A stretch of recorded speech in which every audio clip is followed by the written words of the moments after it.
రాష్ట్రంలోని అన్ని గ్రామాలు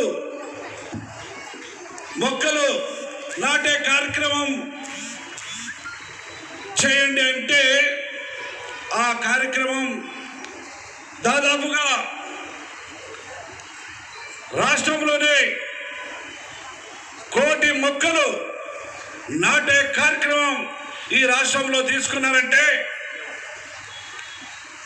ఆయన ముందు తరానికి చెట్లుంటే ప్రాణవాయువు వస్తుంది, ప్రజలకి మేలు జరుగుతుంది.